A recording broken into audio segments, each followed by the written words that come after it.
तो स्टार्ट करते जो मेन सर्किट हम इस चैप्टर में पढ़ने वाले, तीन तरीके के।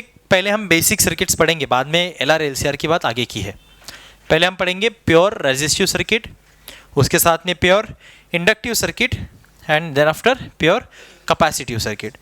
तो प्योर रेजिस्टिव, प्योर इंडक्टिव और प्योर कैपेसिटिव, ये तीनों तरीके के सर्किट्स पढ़ने के बाद इनके बीच में कंपैरिजन भी पढ़ेंगे, जिसके सहारे बड़े आसानी से आप इन तीनों सर्किट्स को एक साथ पढ़ सकते हो। बोर्ड्स में पढ़ने के लिए बहुत अच्छा जुगाड़ है ये, ठीक है। तीनों को डिफरेंशिएट के फॉर्म में पढ़ना, जो कि मैं आपको खुद यहाँ पे बोर्ड के ऊपर लिख के दूंगा अच्छे से, आपको वो बस कॉपी डाउन करना है और उसको अच्छे से समझना है। बाकी आपका कोई डाउट खाली नहीं रहना चाहिए। जहाँ पर भी किसी भी मोमेंट पे, किसी भी टॉपिक में, कहीं पर भी अगर कोई डाउट रहता है, सवाल रहता है, डिसिप्लिन के साथ हाथ ऊपर करके आप अपना डाउट पूछ सकते हो, ठीक है। तो शुरू करते हैं। पहला जो टॉपिक मैं आपको पढ़ाने जा रहा हूँ यहाँ पे, that is, yes everyone, pure resistive circuit. अच्छा, सर्किट को CK2 लिख दो, चलेगा। इसका शॉर्टकट रिप्रेजेंट, आप इसको बोर्ड में इस्तेमाल नहीं कर सकते हालांकि, ठीक है। CKT you can not right in the board examination, but मैं समय बचाने के लिए ऐसे लिखता रहूंगा, कोई प्रॉब्लम। आप क्या लिखोगे? Circuit, CIRCUIT, okay. अब प्योर रेजिस्टिव सर्किट में देख भाई, सबसे पहले होता क्या है। एक सर्किट है तो पहले सर्किट डायग्राम भी बना लेंगे, है ना। सर्किट है ना, तो सर्किट की क्या रहेगी? सर्किट डायग्राम रहेगी। तो सर्किट डायग्राम में हमको कुछ नहीं ज्यादा, एक रेजिस्टर खाली दिखाना है, खाली एक रेजिस्टर दिखाना है। एक रेजिस्टर मैंने बना लिया।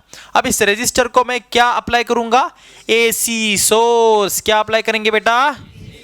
AC source. मान के चल रहा हूं डायरेक्शन ऐसी है, ओके। होगी ये एक आपका फंडा यहां पे क्लियर कर दूं पहले। कभी भी AC के अंदर ऐसी डायरेक्शन हम दिखाते, मैं क्यों दिखा रहा हूं इसका आगे लॉजिक बताता हूं। डायरेक्शन हम दिखाते नहीं है। हम डायरेक्शन क्यों नहीं दिखाते? क्योंकि AC कंटिन्यूसली अपनी करंट की डायरेक्शन को बदलता रहता है। एक बार इधर लेके जाएगा, एक बार इधर लेके जाएगा, एक बार इधर, एक बार इधर। डायरेक्शन कभी एक डायरेक्शन में होती, करंट की दिशा फिक्स है ही नहीं ना, इसलिए तो इसको अल्टरनेटिंग करंट बोला है। अल्टरनेटिवली अपनी दिशा को बदलता रहता है, चेंज करता रहता है, ऑसिलेट करता रहता है। अब यहां पे मैंने क्यों दिखाया सर? मैं यहां पे KVL यानी कि किरचॉफ का लॉ लगाना चाहता हूं। अब KCL KVL दो लॉ होते हैं ऐसे, ठीक है। अब किरचॉफ के लॉ के अनुसार हम जो है हमारे तीनों ही सर्किट्स को सॉल्व करेंगे, चाहे फिर वो प्योर रेजिस्टिव हो, चाहे प्योर इंडक्टिव हो, या फिर चाहे प्योर कैपेसिटिव हो, ठीक है। AC source. अच्छा, टेल मी बेटा, V की इक्वेशन क्या है? V is equal to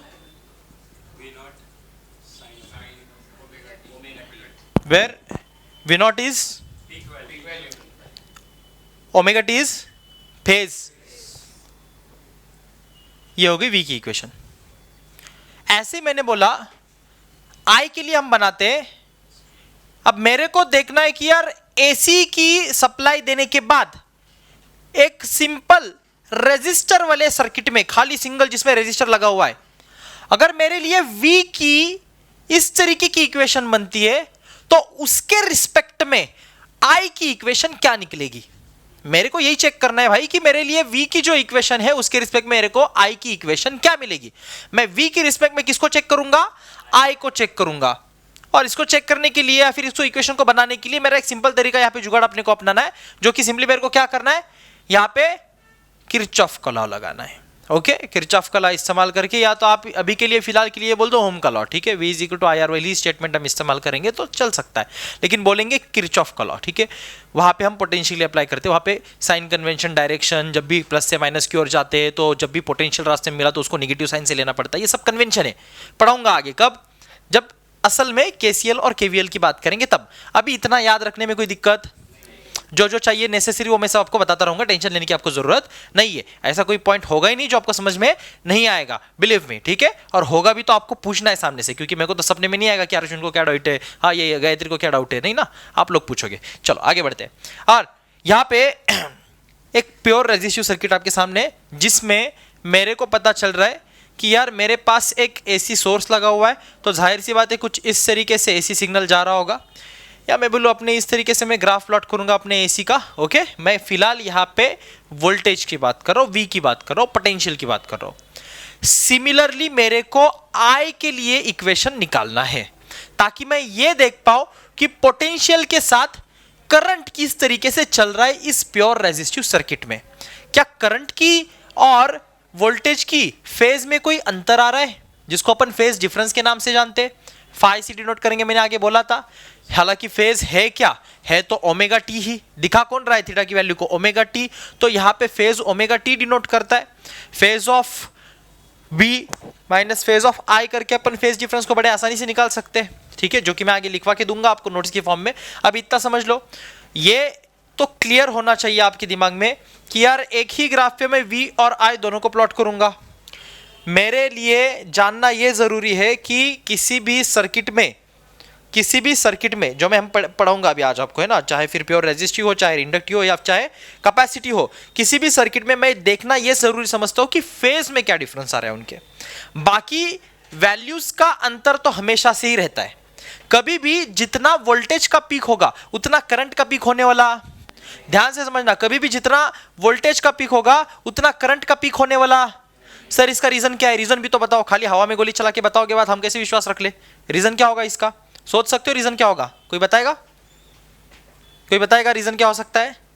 basic statement के साथ रीजन समझा तो आपको, बेसिक स्टेटमेंट मेरे को बताओ, V इज इक्वल टू क्या होता है, होता है कि नहीं होता है, अरे V इज इक्वल टू क्या होता है, IR होता है। अब मेरे को, तुम लोग होशियार हो, साइंस 12th में पढ़ रहे हो, ये बताओ I के लिए इक्वेशन क्या लिख दूं।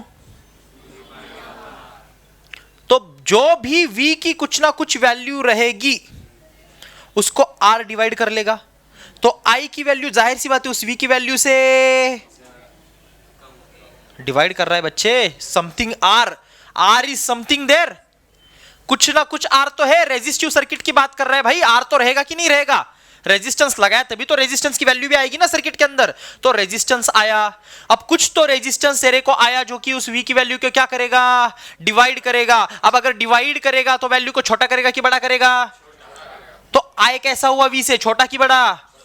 तो हमेशा ये चीज दिमाग में रहनी चाहिए, प्योर रेजिस्टिव सर्किट में अगर हम यहां पे बात करें तो आगे आपको पता चलेगा कि ये इन फेज चलते, कैसे चलते, यानी कि इनके फेज में कोई अंतर नहीं आता। जब ये जीरो रहेगा तब ये भी जीरो रहेगा, जब ये, मैं ये प्रूफ करूंगा आपको, खाली बताऊंगा नहीं, ये प्रूफ करेंगे हम कुछ चंद मिनट के बाद, आपके सामने एक्सप्रेशन रहेगा, थोड़ा सा वेट कर लो। लेकिन अभी ये समझ लो, जहां पे V का पिक रहेगा वहां पे I का पिक नहीं रहेगा, I का थोड़ा सा, I की वैल्यू थोड़ी सी कम रहेगी। इज दैट क्लियर, अरे सर नो।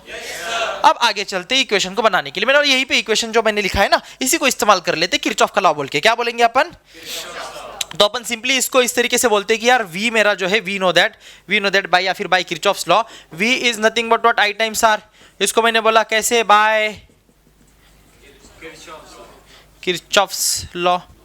मैं किरचॉफ का लॉ मैं जानता हूं, मैं होशियार आदमी। मैं कहां पे था, जरा फ्रीक्वेंसी मिली नहीं कि कोई ना कोई टोक देता है। ओके, मेरे को क्या चाहिए, I चाहिए, तो मैं क्या करूंगा, V बाय। लेकिन सर यहाँ पे V तो V नहीं होता, V तो क्या होता है,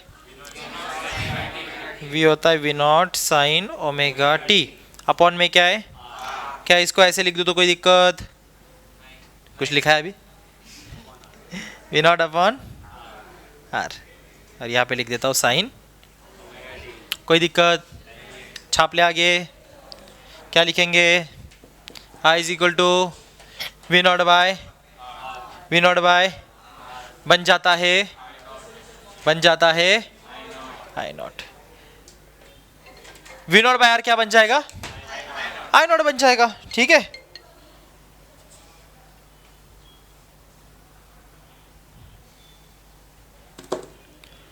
V नॉट बाय R बन जाएगा I नॉट, तो मेरे लिए इक्वेशन हो जाएगी I not sine omega T ही है, यहाँ पर भी ओमेगा टी ही है, यहाँ पर भी, चाहे मैं इसको वोल्टेज के लिए लिखूँ, चाहे मैं इसको करंट I के लिए लिखूँ, मेरे लिए इसके फेज में कोई मेरे को अंतर नजर। अभी आप बोलेंगे सर अंतर है कुछ समझ में नहीं आ रहा। अब जैसे इंडक्टिव की बात करूँगा ना, यहाँ पे जैसे ओमेगा के साथ कोई और वैल्यू जुड़ जाएगी, पाई बाई टू कितना होगा, 90 degree, pi 180, pi by two 90 बराबर। हाँ, तो तब आपको समझ आएगा कि सर क्या बोल रहे हैं, सर क्या बोल रहे हैं, सर ऐसी थोड़ी ना पढ़ा रहे, सर क्या बोल रहे हैं। ये बोलने के लिए तो आपको यहाँ पे अभी नहीं समझ आ रहा होगा, पकड़ में नहीं आ रहा होगा ओमेगा टी फेज की बात कर रहा हूँ मैं, है ना। तो यहाँ पे जैसे वी नॉट की इक्वेशन में फेज था वैसा ही यहाँ पे था। तो फेज की अगर बात करें तो यहाँ पे हम लोग फेज डिफरेंस निकालते, क्या निकालते, फेज डिफरेंस निकालते, जबकि फेज डिफरेंस निकालने के लिए फॉर्मूला बन जाता है तुम्हारा phase of V minus phase of I.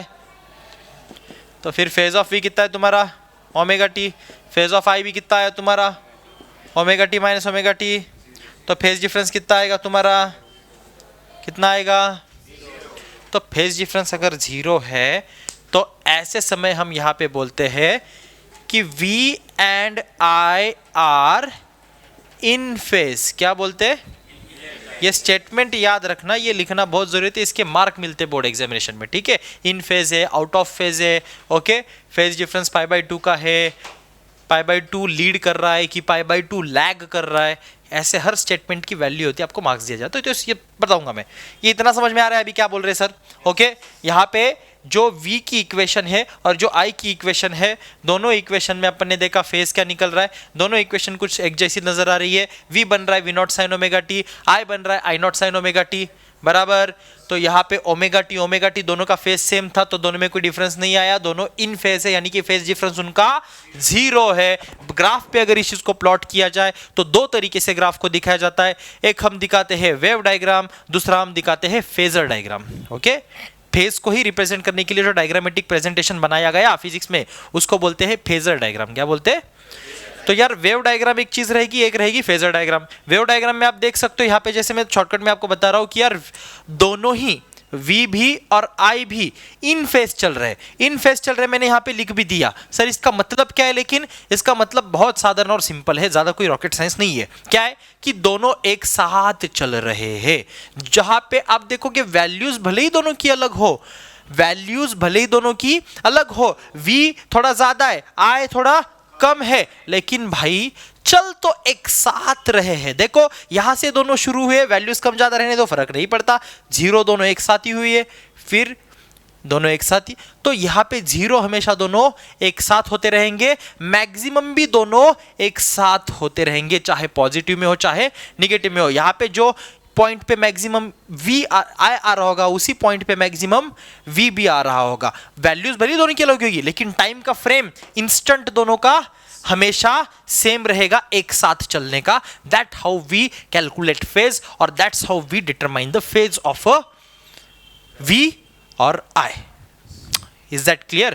तो फेज की बात करेंगे, मैंने बोला पूरे टॉपिक में, चाहे फिर रेजिस्टिव, इंडक्टिव, कैपेसिटिव किसी की बात कर लो, मेनली हम बात किसकी करेंगे, तो फेज की करेंगे। हम डिटरमाइन किसको करेंगे, फेज डिफरेंस को करेंगे। अभी हमने यहाँ पे फेज डिफरेंस कितना बताया, 0 बताया। अभी अगला इंडक्टिव का टॉपिक पढ़ाऊंगा, वहां पे 0 नहीं आएगा, वहां पे 0 नहीं आएगा। कोई जानता है कितना आता है, कौन π/2 का क्या होता है, कौन लीड करता है, कौन लैग करता है,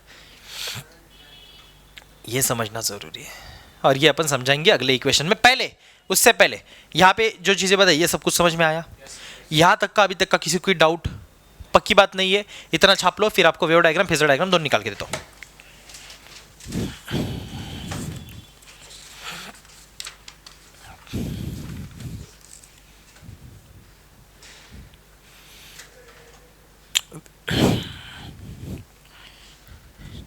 इसको तुम बोलोगे वेव डायग्राम, साथ ही में अपन फेजर डायग्राम भी बनाएंगे।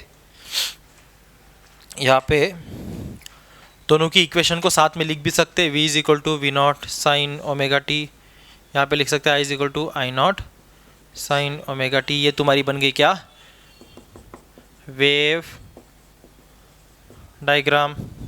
ऐसी अपन बनाएंगे फेजर डायग्राम यहाँ पे, ठीक है।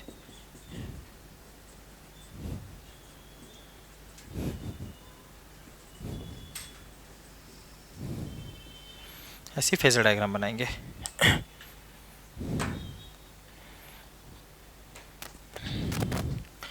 निकाल दो फेजर डायग्राम भी तुरंत, हाँ 2 मिनट के लिए देखोगे, छोटा चिंदी काम है, बस फेजर में तुमको अंडरस्टैंडिंग बनानी है।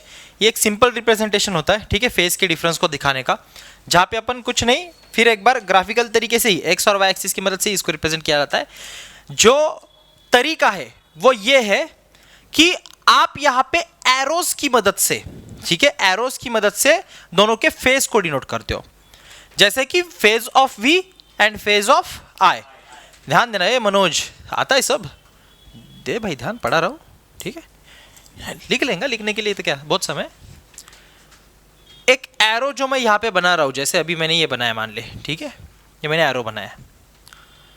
अब ये एरो मैंने किसी एंगल पे उठा रखा है, जिस भी एंगल पे मैंने उठा रखा होगा एरो को, वो होगा तुम्हारा ये थीटा, जैसे कि ओमेगा टी इस केस में। So that will be basically a angle, that will be basically a angle, ठीक है। या तो इसको मैं किससे डिनोट कर रहा हूं फिलहाल यहाँ पे, ओमेगा टी। और मेरी इस केस में दोनों के फेज में कोई अंतर आ रहा है क्या, तो मेरा ये मान ले v का एरो है मेरा, v is equal to V not sine omega t, जैसे मैंने यहाँ पे दिखाया है ना। तो यार एरो की जो लेंथ है, जैसे वेक्टर्स में हम रिप्रेजेंट करते थे, ग्राफिकल रिप्रेजेंटेशन ऑफ वेक्टर्स में पढ़ा था, तो यहाँ पे भी एरो की जो लेंथ है, जो कि अभी मैं फिलहाल रैंडम रिप्रेजेंटेशन यूज कर रहा हूँ, कोई लेंथ आपको कैलकुलेट करने की जरूरत भी नहीं है, लेकिन इतना याद रखना है, जैसे मैं बड़ी लेंथ दिखा रहा हूँ तो मैं दिखा रहा हूँ कि v थोड़ा सा ज्यादा है, i थोड़ा कम है, तो मैं i की एरो को छोटा रखूंगा। ये v का एरो मेरा, ये i का एरो हुआ, i is equal to I not sine omega T. आ रही है बात समझ? तो एरो की लेंथ भी मैटर करती, प्लस ये एंगल भी मैटर करता। मान ले कुछ फेज डिफरेंस होता दोनों में, तो कभी कभी आपको फेजर डायग्राम ऐसी देखने मिलती 90 डिग्री, आपको ये वी दिखने मिलता, आपको आई देखने मिलता है ना। इनकी लेंथ भी आपकी कम ज्यादा रहती, मान लो ये लंबा एरो है, तो आपको समझ आ रहा है कि वी ज्यादा है, आई कम है, वी 90 डिग्री आगे है, आई 90 डिग्री पीछे है, फेज डिफरेंस 90 डिग्री का रहा है। तो बेसिकली इतने ही रिप्रेजेंटेशन से आप कितनी सारी इंफॉर्मेशन को पता कर सकते हो। That representation is called as phasor diagram. Is that clear? जहां पे एंगल आपका होता है ओमेगा टी, यानी कि आपका फेज, और एरो की लेंथ आपका होता है उसका मैग्नीट्यूड, और उसके बीच का जो डिफरेंस है आप उन दो एरोस के बीच के एंगल से निकालते हो। आगे इसके न्यूमेरिकल प्रॉब्लम भी करना सीखेंगे कि कैसे फेज डिफरेंस निकालना है, अलग अलग सवालों में कैसे डील करना है। पहले इतना समझ गए, अब अच्छे से आराम से सब कुछ छाप लो, पूरा सर्किट, पूरा ये डेरिवेशन जो भी है सब कुछ छाप लो। इसके बाद तुरंत अपन स्टार्ट करेंगे pure inductive circuit, very important. चलो देखो,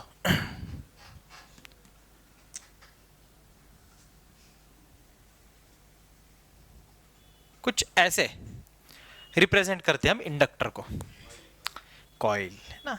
अभी मैंने किसी को पूछा था इंडक्टर क्या होता है, तो बच्ची ने बताया कि इंडक्टर क्या होता है, कुछ तो बताया था ऐसा कॉम्प्लेक्स, मेरे को समझ नहीं आता। एक सीधी सिंपल वायर, जिसको अगर कॉइल के फॉर्म में सोलेनॉइड की तरह अगर मोड़ ले तो इसको इंडक्टर बोल देते हैं। और जबकि वो खुद एक वायर एक रेजिस्टर का भी काम करती है। तो क्या सर रेजिस्टर इंडक्टर और इंडक्टर रेजिस्टर है? ये ऐसी प्रॉपर्टी हर जगह पे होती ही, चाहे इंडक्टर बना लो चाहे कुछ बना लो, रेजिस्टेंस तो हर मटेरियल के पास कुछ ना कुछ रहेगा। ये तो हमने पहले ही जान लिया जिस दिन में रेजिस्टेंस की बात की थी। Is that clear? अब इंडक्टर की बात करते हैं। इंडक्टर ऐसी अजीब चीज है यार, इसके अंदर ऐसी सोर्स से ऐसे करंट पास कर दो तो ये खुद, क्योंकि मैग्नेटिक फील्ड बनाना शुरू कर देता है, तो अपने ही अंदर ईएमएफ भी प्रोड्यूस करना स्टार्ट कर देता है। ध्यान से सुनना ये बात, ये बहुत गहरी और इंपॉर्टेंट बात मैं बता रहा हूं। जब इसके अंदर से करंट पास करना शुरू कर देते हो तो ये मैग्नेटिक फील्ड तो बनाता ही है, लेकिन साथ ही में अपना खुद का बैक ईएमएफ भी प्रोड्यूस कर देता है। अब बैक ईएमएफ में क्यों बोल रहा हूं? क्योंकि ये अपने ईएमएफ को वापस उल्टी दिशा में ले जाने की कोशिश करता है और रेजिस्ट कर देता है। ठीक है, कैसे करता है देखो। इंडक्टर जब करंट इसको यहां से जा रहा होता है, इसी क्योंकि अल्टी पल्टी करंट देता रहेगा, एक बार इस दिशा से देगा तो एक बार बराबर ना अल्टी पल्टी देता रहेगा ना भाई।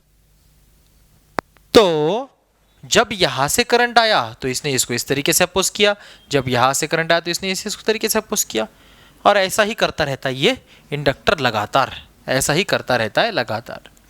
अब इस लगातार रेजिस्ट करने की चक्कर में जो करंट है वो वोल्टेज से थोड़ा पीछे छूट जाता है। ओके, कहानी देखो कितनी इंटरेस्टिंग है। मैंने पहले कहानी समझो, डेरिवेशन में तो हम ये कहानी प्रूफ करेंगे डेफिनेटली, लेकिन पहले कहानी समझो तो है क्या।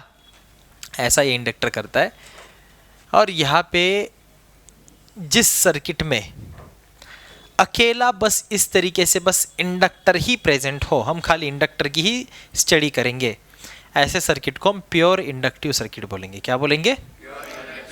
लेकिन आपको एक चीज़ बताता हूँ, दुनिया का कोई भी पीसीबी, कोई भी आपका मदरबोर्ड, कोई भी आपका इलेक्ट्रॉनिक गैजेट सर्किट के अंदर किसी भी तरीके का प्योर सर्किट अवेलेबल होता नहीं है, ना कभी रियल लाइफ में एग्जिस्ट करता है।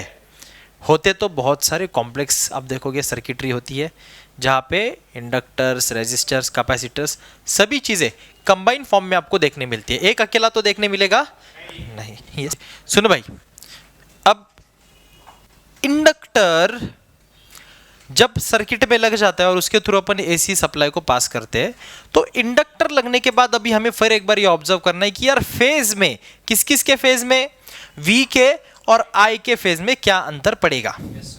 ओके, और एक जरूरी चीज अब हम यहाँ पे नए से सीखने जाएंगे, जिसको कहते हैं इंडक्टिव रिएक्टेंस। क्या बोलते हैं सर? डर लगने लगा, ये क्या है? यार बहुत इजी चीज़ है, बहुत आसान चीज़ है, एक नई टर्म है खाली है, हालांकि वो रेजिस्टेंस जैसा ही। So calm down and focus on the topic, let's see what is it. अब यहाँ पे इंडक्टर तो लगा दिया, मैं इस डायरेक्शन में केवीएल को अप्लाई करता हूँ। केवीएल की कुछ ऐसी खास बात होती है कि जब अपन सर्किट में मूव करते हैं किसी लूप में, तो रास्ते में जो भी अपने को ईएमएफ मिलेगा, पॉजिटिव से निगेटिव अगर जा रही है ईएमएफ मिलेगा तो उसको निगेटिव लेना पड़ता है। ओके, और जो आईआर मिलेगा, IR is basically what, V is equal to R ना, वी को पॉजिटिव लेना होता है। तो अपन कुल मिला के बात कर सकते हैं, यहाँ पे जो वी है माइनस इसका जो यहाँ पे ईएमएफ प्रोड्यूस होगा, यहाँ पे ईएमएफ प्रोड्यूस होगा ना, बैक ईएमएफ मैंने बोला ना, वो हो जाएगा अपना ई, दैट वुड बी 0। आपको ये मालूम होना चाहिए कि ई जो होता है इंडक्टर के लिए, ठीक है, वो होता है L D I by D T. कितना होता है? बाई डी टी, ठीक है, कितना रहेगा? बाई डी टी, इतना होता है। Hello hello hello hello hello, हाँ दिस था। तो ये चीज मेरे को क्योंकि पहले से पता है, अब आपको नहीं पता है लेकिन आप पता कर लो, क्योंकि इस चैप्टर में हमें लॉजिक यूज करना है, तो आपको ये कंसीडर करके चलना होगा कि हाँ हाँ होता है ऐसा कुछ तो होता है। ये ईएमएफ जो है ई इंडक्टर में L D I by D T के बराबर होता है। किसके बराबर होता है? ठीक है ना, चलेगा। ओके, तो यहाँ पे क्या मैं ये बोल सकता हूँ v की वैल्यू जो e के बराबर है, तो e की वैल्यू मैं ये छाप देता हूँ, क्या कोई प्रॉब्लम? अब यहां से लेकिन एक काम करेंगे, di को एक तरफ रख के बाकी चीजें दूसरी तरफ लेके चले जाएंगे। अब आप होशियार बच्चों, इक्वेशन घुमाना फिराना आपको आता है। आप मेरे को बताओ, यहां से मेरे को di अगर सेपरेट रखना है एक तरफ, तो बाकी वैल्यूज का क्या, l मल्टीप्लाई इधर जाके डिवाइड हो जाएगा, तो ये हो जाएगा v बाय, और ये बन जाएगा। चलो इतनी बात क्लियर। फिर आगे क्या करेंगे सर? कुछ नहीं, मेरे लिए di रहने दो, ठीक है, di रहने दो। v बाय एल है, लेकिन v की वैल्यू मैं जानता हूँ कितनी होती है मेरे लिए हमेशा, v is what, v not sine omega T. क्या ये चीज बदलने वाली है? एसी में ये इक्वेशन ऐसी की ऐसी ही। जो अपन चेक करेंगे हर सर्किट में वो करेंगे I के लिए, v की इक्वेशन हमेशा सेम रहेगी, जो कि होती है v is equal to V not sine omega T. इसी फेस के साथ साइनोसॉइडल वेव में चेंज जो देखना है वो हमको देखना है खाली किसके अंदर, करंट के अंदर, I के अंदर। ओके, अब वो भी बात हम फ्रेम ऑफ रेफरेंस के हिसाब से बोल सकते हैं कि मैं I के रिस्पेक्ट में भी देख रहा हूँ कि V के रिस्पेक्ट में देख रहा हूँ। So again that can be differ, जो हम आगे डिस्कस करेंगे, ठीक है, टाइम के चलते। पहले इतना समझ लो, अभी पहले इतना समझ लो। क्या अब मेरे लिए क्या यहाँ पे v बाई एल है, v की वैल्यू मैं कैसे डाल दूंगा, v not sine omega T. Okay, और मेरे लिए नीचे में क्या था, l था, तो इसको ऐसे ही रख देते v नॉट, ये तो पूरी वैल्यू ऐसी रहेगी ना, है ना, और लास्ट में क्या लग गया, dt। ठीक है, अब यारो यहाँ पे एक काम कर लेते हैं, ठीक है, दोनों तरफ में क्या कर लेंगे, यस क्या कर लेंगे, इंटीग्रेशन कर देते। तो यहाँ पे अगर मैं स्टेटमेंट डाल दूँ, स्टेटमेंट वैसे लिखना होता है बोर्ड एग्जाम में आपको, अगर बच्चे लिखते हैं तो भी सही है, ऐसे सीधा नहीं लिखेंगे तो भी चलेगा, ऐसा कोई इतना वो नहीं है, लेकिन स्टेटमेंट लिखते हैं ऐसे नॉर्मली क्या, इंटीग्रेटिंग ऑन बोथ साइड्स, तो आपके लिए ऐसा हो जाएगा integration D I is equal to integration V naught by L sine omega T D T, ठीक है, ऐसे रहेगा। अब डी आई छोटे छोटे सारे डी आई इंटीग्रेट करके टोटल क्या बन जाएगा, आई बन जाएगा। तो डी आई का इंटीग्रेशन आ गया I, integration V not L constant है तो इसको बाहर निकाल लेता हूँ वी नॉट अपॉन एल को, तो इंटीग्रेशन बच गया किसके लिए, sign omega T D T के लिए। सही बात। अब साइन का इंटीग्रेशन ऐसा कोई बच्चा होगा ही नहीं जिसको पता नहीं होगा, सबको पता है साइन का इंटीग्रेशन माइनस कॉस, साइन की इंटीग्रेशन माइनस कॉस, तो यहाँ पे मैं लिख सकता हूँ आई इज इक्वल टू बेटा वी नॉट अपॉन एल, ऐसे ही रखते, इसको हाथ लगाने की जरूरत, बाहर निकाल रखा है ना कांस्टेंट, इसकी इंटीग्रेशन क्या आएगी मेरी, minus cos omega T upon omega, omega omega नहीं चला बेटा, ओमेगा टी अपॉन ओमेगा, पिछली बार भी बताया था, याद है क्या, भूल गए, अरे याद है क्या, चलो अब आगे भाषा पेन, हाँ अब आगे इसी को कंप्लीट करने की कोशिश करते, ध्यान से देखना, भी एक इंटरेस्टिंग बात करेंगे। यहाँ पे मेरे को ऐसे लिख लेता हूँ मैं पहले तो, वी नॉट अपॉन ये एल है ना, ओमेगा इधर आ जाएगा, क्या बन जाएगा एल ओमेगा, फिर ओमेगा एल, चलो एल ओमेगा, ठीक है कोई नहीं, ये क्या बचा मेरे पास, minus cos omega T, minus को बाहर निकाल लेते कोई प्रॉब्लम, माइनस को बाहर निकाल लेता हूँ, माइनस को बाहर निकाल लेता हूँ, ठीक है, यहाँ पे लिखता हूँ मैं cos omega T. Sir omega t यहाँ पे भी फेज चेंज नहीं होता क्या भाई, जरा इक्वेशन तो देखो, यहाँ पे साइन की इक्वेशन, यहाँ पे कॉस का फंक्शन है, फंक्शन ही चेंज हो गया, चलेगा क्या, मेरी वेव तो साइनोसॉइडल है, मेरी वेव तो सेम है, उसी वेव के साथ मेरे को देखना है ना, तो मैं कॉस को साइन में कन्वर्ट करके लिखने की कोशिश करूंगा। मैं क्या करूंगा, अब आप सभी ने बहुत बेसिक 10th क्लास में भी पढ़ा होगा शायद से, है ना, और पढ़ा है ही ट्रिग्नोमेट्री में, कि यार अपन इसको कॉम्प्लीमेंट्री एंगल की फॉर्म में लिख सकते हैं, क्या, कॉस को कॉम्प्लीमेंट्री कैसे लिख सकते हैं, sine 90 minus theta, cos 90 minus theta होता है साइन थीटा, और साइन 90 माइनस थीटा होता है कॉस थीटा। ध्यान से सुनना, ये आपने पढ़ा होगा ना, sine 90 minus theta will be cos theta, okay. तो यार एक काम करते हैं ना, मेरे को यहाँ पे कॉस थीटा ही तो नजर आ रहा है, तो मैं इसको ऐसे लिख लेता हूँ, कोई दिक्कत, कॉम्प्लीमेंट्री एंगल, ठीक है। तो मैं यहाँ पे एक काम कर लेता हूँ, इसको लिख देता हूँ इस तरीके से, I is equal to V not upon L omega, यहाँ पे बच जाएगा मेरे पास माइनस साइन, लेकिन ये अंदर में क्या रह जाएगा, साइन ओमेगा टी। अब मेरे लिए थीटा नहीं है ना, मेरे लिए क्या है, ओमेगा टी है ना, तो मैं इसको बोलूंगा 90, अच्छा 90 को अपन थोड़ा पाई ऐसा लिख लेते हैं, माइनस ओमेगा टी। अब भी ये इक्वेशन करेक्ट।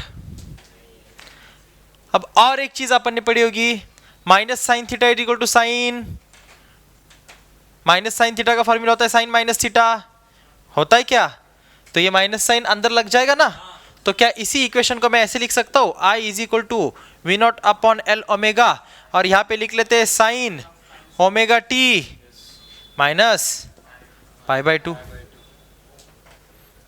अरे यस और नो, होगा ऐसे, होता है क्या, होता है तो पता, नहीं होता तो नहीं बताओ, होता है क्या, अरे होता है ना, मेरा ओपिनियन नहीं बेटा मेरा आंसर है सीधा, ठीक है। क्या आंसर है कि भाई साइन को अगर माइनस में लिखते हैं, माइनस साइन थीटा का फॉर्मूला होता है साइन माइनस थीटा, तो sine minus theta sine theta के बराबर ही होता है, लेकिन कॉस नहीं होता। मैथ्स की बेसिक बात है, समझ लो, याद तो रखोगे क्या, होता है ऐसा कुछ तो। अब 12वीं साइंस में आकर के ऐसे शक्ल बनाओगे तो फिर मार पड़ेगी, ठीक है। तो यार यहाँ पे मेरे को पता चला कि इस तरीके से माइनस साइन थीटा को, अब ये माइनस मेरा क्या हो गया, ये मैंने क्या लिखा था, पाई बाई 2 माइनस ओमेगा टी लिखा था, ठीक है। तो मेरे लिए ये क्या हो रहा था, 90 माइनस थीटा हो रहा था, है ना, 90 माइनस थीटा हो रहा था ना, लेकिन मैंने माइनस के साथ लिखा है साइन, तो जब साइन बाहर माइनस साइन थीटा होता है तो उसको अपन साइन माइनस थीटा लिख लेते, तो माइनस थीटा हो गया, तो क्या हो गया, ये चीज़ मेरी माइनस होकर ये चीज़ प्लस थी, ये माइनस हो गई, और ये माइनस में क्या हो गई, प्लस हो गई। आ रही है बात समझ। तो मेरे लिए अब मेरा जो इक्वेशन है वो कुछ इस तरीके से नजर आ रहा है, क्या, I is equal to V not upon L omega sine omega T minus pi by 2। हमेशा जो इक्वेशन पढ़ी है वो तो दिमाग में यही छपी हुई है क्या, कोई भी इक्वेशन होगा तो सर ऐसे होगा v is equal to V not sine omega T, लेकिन हमेशा प्लस फाइव भी होता है, ये भी याद रखना, हमेशा प्लस। अब ये प्लस फाइव तभी आता है जब ऐसी कोई कंडीशन मिल जाए, नहीं तो फिर इतना इक्वेशन आप में खुश रहते हो आप इतने इक्वेशन में। अब यहाँ पे ऐसी कंडीशन आ गई तो एक काम कर लेते हैं, इसको और ढंग से लिखने के लिए क्या करते हैं, यहाँ पे मेरे पास क्या है, V not upon L omega है, ठीक है, V not upon L omega. क्या मैं इसको आई नॉट बोल दूं मेरे लिए, यहाँ पे मेरे लिए V not upon L omega क्या हो जाएगा, आई नॉट।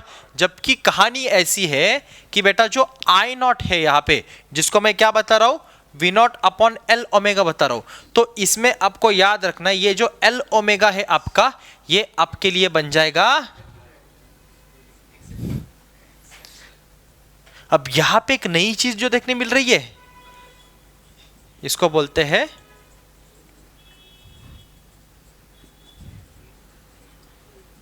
Inductive reactance. क्या बोलेंगे इसको? अब थोड़ा सा पीछे आ जाते, प्योर रेजिस्टिव में क्या पढ़ा था बताओ, क्या पढ़ा था प्योर रेजिस्टिव में? वी नॉट बाय आर पढ़ा था। वी नॉट बाय आर अपन ने क्या बोला, आई नॉट है।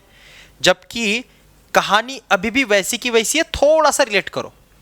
मेरे लिए ये आई नॉट बन रहा था वी नॉट अपॉन आर, ध्यान से सुनो, ये बहुत इंटरेस्टिंग और काम की बात है बेटा। आई नॉट बन रहा था वी नॉट अपॉन आर, यहां पे भी मेरा आई नॉट बन रहा है वी नॉट अपॉन, ये आर जैसा ही है, वी नॉट अपॉन आर जैसा ही है, बस आर मेरी यहां पे किस वैल्यू को बता रहा है, एल ओमेगा का। तो इसलिए याद रखना वहां पे उसको सीधा आर रेजिस्टेंस नहीं बोलते, उसको इंडक्टिव रिएक्टेंस बोलते, जिसका रिप्रेजेंटेशन एक्सएल से होता है। तो क्या मैं अपने इस इक्वेशन को ऐसा लिखूं तो भी चलेगा, वी नॉट अपॉन एक्सएल, और यहां पे फिर sign omega T minus pi by 2, तो भी कोई प्रॉब्लम? तो मेरे लिए ये पूरी वैल्यू अभी आई नॉट का ही काम करेगी। एक तरह से मैं बोल सकता हूं I is equal to I not मेरे लिए क्या हो गया, आई नॉट मेरे लिए क्या हो गया, आई नॉट मेरे लिए क्या हो गया, वी नॉट अपॉन एक्सएल हो गया। याद रखोगे, आई नॉट मेरे लिए क्या हो गया, वी नॉट अपॉन एक्सएल हो गया। जहां पे ये एक्सएल है, एक्सएल कुछ और नहीं है, एक्सएल क्या है, एल ओमेगा। एल ओमेगा किसका काम कर रहा है, रेजिस्टेंस का, आर का, लेकिन सीधा आर लिखेंगे क्या, उसको नाम दे दिया इंडक्टिव रिएक्टेंस, जो कि एक रेजिस्टेंस जैसा ही होता है, इसलिए उसको रिएक्टेंस बोलते हैं। ये रेजिस्टेंस जैसा रिएक्ट करता है, इसलिए उसको रिएक्टेंस नाम दे दिया, ऐसे समझ लो, कोई प्रॉब्लम? Is that clear? तो मेरे लिए I not sine omega T minus pi by 2, मतलब अभी इतनी इक्वेशन सीमित नहीं है, यानी कि फेज में कुछ अंतर आने वाला। अभी मेरा हर बार जैसे पिछले रेजिस्टिव में था ओमेगा टी था, वहां पे भी आई के लिए भी क्या आया था, I is equal to I not sine omega T, आगे कुछ minus pi by 2 plus pi by 2 कुछ आया था, फाइव में कुछ आया था डिफरेंस, लेकिन अभी मेरे को डिफरेंस मिल रहा है कितने डिग्री का, माइनस पाई, मतलब 90 डिग्री का। तो मेरे लिए ये आई की इक्वेशन होगी, किसकी इक्वेशन रहेगी? अब जो इक्वेशन अपन ने आई के लिए निकाली, किसके रिस्पेक्ट में, वी की रिस्पेक्ट में, वी की रिस्पेक्ट में मैंने निकाला ना, किसको, मैंने वी की इक्वेशन को लिखा, वी की इक्वेशन के रिस्पेक्ट में मैंने आई की इक्वेशन निकाली, और मैंने दोनों के फेज को कंपेयर करना चाहा। मैंने बोला कि वी में मेरा फेज ओमेगा टी है, आई में मेरा phase omega T minus pi by 2 हो रहा है, मतलब मेरे को यहां पे समझना है कि मेरी करंट कहीं ना कहीं पे पीछे पड़ रही है, लैग कर रही है वी की फॉर्म में। मतलब अभी तक जो साइनसॉइडल वेव में एक साथ, प्योर रेजिस्टिव में एक साथ करंट और वोल्टेज निकलते थे, एक साथ जीरो होते थे, एक साथ मैक्सिमम होते थे, एक साथ मिनिमम होते थे, अब एक साथ नहीं होंगे। अब 90 डिग्री के फेज के साथ चलेंगे। पहले वोल्टेज भागेगा, वोल्टेज आगे भाग गया, करंट बोलेगा अरे आगे भाग गया, मैं पीछे आ रहा हूं, रुक, वोल्टेज है, अबे तू पीछे रह गया क्या, चल भाग जल्दी। तो हमेशा 90 डिग्री के डिफरेंस के साथ ये दोनों आगे बढ़ते रहेंगे, ठीक है। इस तरीके से करंट पड़ जाएगा पीछे, और अपन स्टेटमेंट लिखेंगे that's how current lags potential by pi by 2। Is that clear? और ये आता है फेज डिफरेंस, ये आता है फेज डिफरेंस किसमें, प्योर इंडक्टिव सर्किट में। प्योर इंडक्टिव सर्किट के लिए फेज डिफरेंस निकालने के लिए आप क्या करोगे, लिखोगे phase difference is equal to phase of V minus phase of I. यहाँ पे बताओगे फेज ऑफ वी कितना था, ओमेगा टी, और वहां पे माइनस करोगे phase of I, omega T minus pi by 2, तो आपका डिफरेंस आ जाएगा कितना, पाई बाय 2 का, विच इज 90 डिग्री। आ रही है बात समझ? अब इन दोनों की वेव डायग्राम और फेजर डायग्राम भी निकालनी है। अब जगह नहीं है तो आप पहले ये सब कुछ छाप लो, इसके बाद बोर्ड पे मैं क्या करूंगा, वेव डायग्राम और फेजर डायग्राम इसकी निकाल के दिखाऊंगा। ठीक है, चलो जल्दी से कंप्लीट कर लो। कैपेसिटर है, यस सॉरी थैंक यू, जो कैपेसिटर है ये एक स्टोरेज, जैसे आपका बैटरी सेल नहीं होती है, एग्जैक्टली वैसा ही कुछ हद तक जो है कैपेसिटर भी काम करता है। So what it will do, it will store energy for short time. वो बैटरी की तरह हमेशा के लिए एनर्जी को स्टोर नहीं करेगा, जैसे उसको कोई सर्किट में लगा दो तुरंत एनर्जी को एक साथ जो है वो रिलीज कर देगा। तो आपने देखा होगा कैपेसिटर बहुत जगहों पे इस्तेमाल किया जाता है, जैसे बहुत सारे पीसी के कंप्यूटर्स तो है ही, लेकिन नॉर्मली हमारे पंखों में भी तो कैपेसिटर लगता है, मालूम है आपको, हमारे पंखे में मोटर में कैपेसिटर लगाया जाता है। तो कैपेसिटर एक ऐसा डिवाइस है जो कि एक बैटरी का ही तुम बोल सकते हो जैसा काम करता है। अब कैपेसिटर अलग तरीके से कंस्ट्रक्ट किए जाते हैं, फॉइल कैपेसिटर होते हैं, ठीक है, हाँ सेमीकंडक्टर बेस्ड होते हैं, अलग अलग जो है कैपेसिटर के भी अलग अलग डिवाइसेस के टाइप होते हैं, उसमें हमें पढ़ने की कोई ज़रूरत नहीं है। हम पढ़ेंगे एक प्योर कैपेसिटिव सर्किट जिसके अंदर एक सिंगल कैपेसिटर होगा और उसको अपन एसी सोर्स अप्लाई करेंगे। तो क्या होगा, तो हमारी जो V की इक्वेशन होगी जो कि हमेशा कैसी रहती है, V not sine omega T, तो उसका कुछ फेज है जो कि ओमेगा टी से रिप्रेजेंट किया जाएगा। उसकी रिस्पेक्ट में I की क्या इक्वेशन हमें मिलेगी वो हमें निकालना है। ठीक है, I की इक्वेशन निकालने के लिए पिछले दोनों ही बार हमने जो है इंटीग्रेशन का तरीका अपनाया था, इस बार हमें डिफरेंशिएशन का तरीका अपनाना पड़ेगा। अब सर ऐसे क्यों, इसका क्यों की रीज़न जो है आपको मैं डेरिवेशन के साथ समझाता हूँ। अब C का पहले मैं थोड़ा सा बेसिक डिस्कशन करते हुए ये भी पूछ लूँ आपको कि C का फॉर्मूला किस चीज़ को पता है, क्या होता है?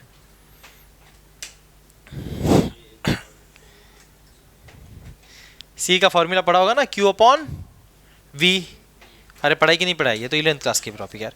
ठीक है, C का फॉर्मूला क्या होता है, Q अपॉन V होता है। तो इसी फॉर्मूले को इस्तेमाल करते हुए आगे जो है हम अपने डेरिवेशन को कंटिन्यू करेंगे और इसके अंदर डिफरेंशिएशन लगा करके अपन I को मिलाएंगे, फिर I की इक्वेशन को ऑब्टेन करेंगे डिफरेंशिएशन पूरा करके, और एंड में देखेंगे जो फेज है वो हमें कितना देखने मिलता है।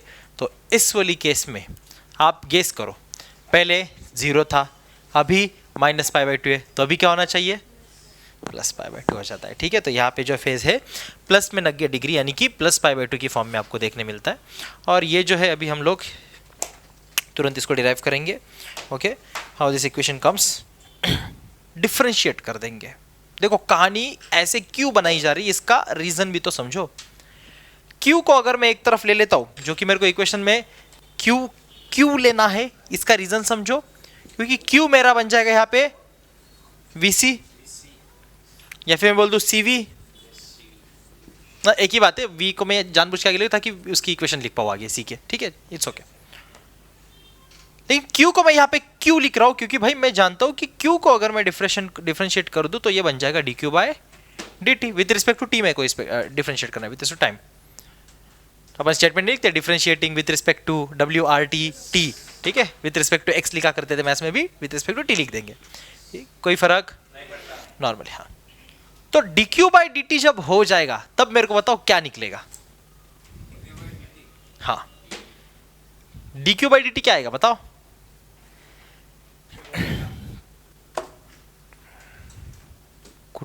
कुठंही काही म्हणजे रिलेशनच नाही, dQ/dt I होता है बेटा। बेसिक डेफिनेशन अनक्लियर है, करंट होता है flow of charge with respect to time, तो I मेरे लिए बन जाएगा डिफरेंशिएट करके ये क्या, dQ/dt। ये इक्वेशन पहले दिन पढ़ाई थी कि नहीं पढ़ाई थी, करंट की कहानी जिस दिन बताई थी। तो जरा तो दिमाग का इस्तेमाल करो बिन खोपड़ी चन्नो। तो रीजन समझ में आ रहा है, रीजन कहानी का रीजन की क्यों मेरे को क्यू की फॉर्म में इसको लेकर डिफरेंशिएट करना पड़ेगा। इस बार इंटीग्रेशन नहीं कर रहे यार, सर इंडक्टिव में इंटीग्रेशन कर लिया,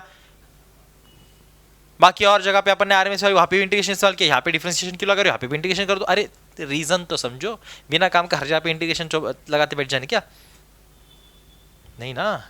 रीजन क्या है, क्योंकि मैं इसको क्यू की फॉर्म में लिख के ला रहा हूं, क्योंकि मेरे पास यहाँ पे कैपेसिटर पड़ा है। कैपेसिटर की इक्वेशन मेरे को पता है क्या होती है, C is equal to Q upon V। मैंने V की फॉर्म में लिख दिया Q/C और Q की फॉर्म में लिख दिया CV। जहां पे C होता है कैपेसिटेंस, V होता है वी तो आपको पता ही यार, ठीक है, और वी की इक्वेशन भी आपको पता है। बोलो वी की इक्वेशन यहाँ पे डाल दूँ, क्या दिखेगा? V not sine omega T. Perfect. अब यहाँ पे मैं लिख देता हूँ differentiating with respect to T. कोई प्रॉब्लम? On both sides. ये बोर्ड के हिसाब से अगर देखा जाए तो सब कुछ हमें लिखना चाहिए। अब यहाँ पे अगर मैं डिफरेंशिएशन लगा दूँ तो मेरे लिए इक्वेशन क्या बन जाएगा बताओ? D Q by D T is equal to D by D T है C V not sine omega T. बराबर बात। जबकि डिफरेंशिएशन बस इसी को लगेगा।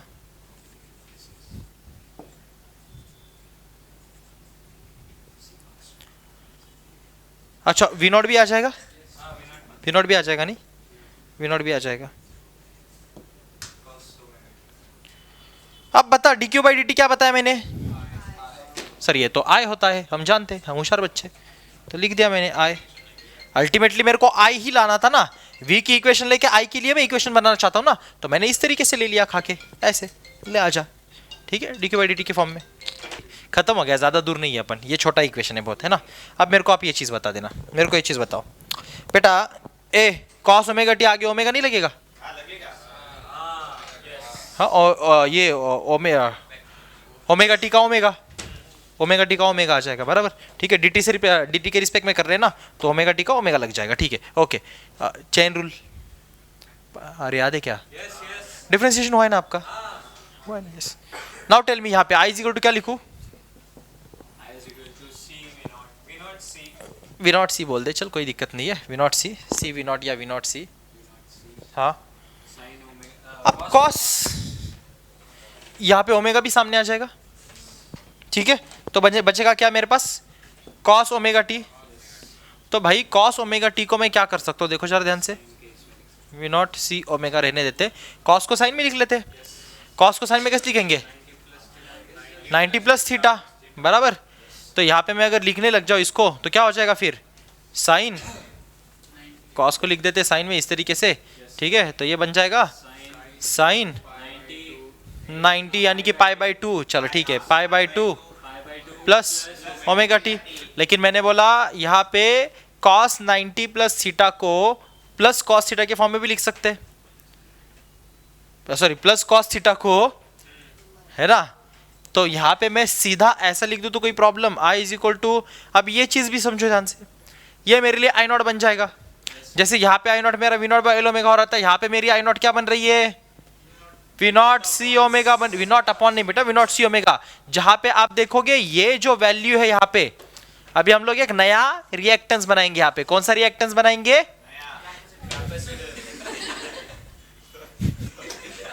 लिटरल मतलब लेता है कैपेसिटिव रिएक्टेंस। कौन सा रिएक्टेंस? और ये जो कैपेसिटिव रिएक्टेंस रहेगा ये आपका रहेगा वी नॉट अपॉन एक्स सी। क्या रहेगा? अब सुन ले, यहाँ पे मैंने I equal to I not, तो ये बन जाएगा मेरा sign omega T plus pi by 2। ये मेरी पूरी वैल्यू मैं इस तरीके से लिख देता हूँ, ये मेरा इक्वेशन निकली आई का, और ये रहेगा मेरा फेज आई के लिए। अब मेरे को बताओ वी के और आई के फेज में क्या अंतर रहा? वापस 90 डिग्री का। लेकिन इस बार कहानी पलटी हो गई, इंडक्टिव के बदले यहाँ पे हमने देखा इंडक्टिव में करंट जो है लैग कर रहा था 90 डिग्री से, यहाँ पे कैपेसिटिव में लीड कर रहा है 90 डिग्री से। अब आगे दौड़ रहा है करंट, अब बोल रहा है चल मैं आगे, ये जो अपना वोल्टेज सही है पीछे रह गया, ईएमएफ बोल रहा है चल मैं आगे दौड़ रहा हूँ, तू पीछे दौड़ रहा है अभी, है ना। कितने डिग्री के डिफरेंस है? 90 डिग्री के, 90 डिग्री के फेज के डिफरेंस है। फेज डिफरेंस लिखोगे, phase difference is equal to phi is equal to phase of V minus phase of I. वो कहानी लिखने की जरूरत? अच्छा, इस बारी इसकी वेव डायग्राम और फेजर डायग्राम भी निकालोगे? हाँ निकालोगे क्या? रिकॉर्डिंग है मैं लिखा के दूं फिर, नहीं तो पक्का हो जाएगा इतना काम। मेरे को थोड़ी जल्दबाजी भी है तो फिर आज अपन यहीं पे रुकते। इस तरीके से जो है तीनों सर्किट हमने पढ़े। मेरे को इसका डिफरेंशिएशन का डिफरेंस बिटवीन का चार्ट बना के देना था, जो कि मोस्ट इंपॉर्टेंट है बोर्ड्स के लिए, मोस्ट इंपॉर्टेंट, क्योंकि एक साथ तीनों सर्किट्स पढ़ाए जाते हैं और तीनों को लिखने का तरीका भी बड़ा प्यारा है। वो अपन कल मंडे के लेक्चर में करते हैं, ठीक है, जो कि मॉर्निंग में रहेगा। And that's it for today. Will see you in tomorrow's lecture. Now next lecture. Good bye, thank you so much.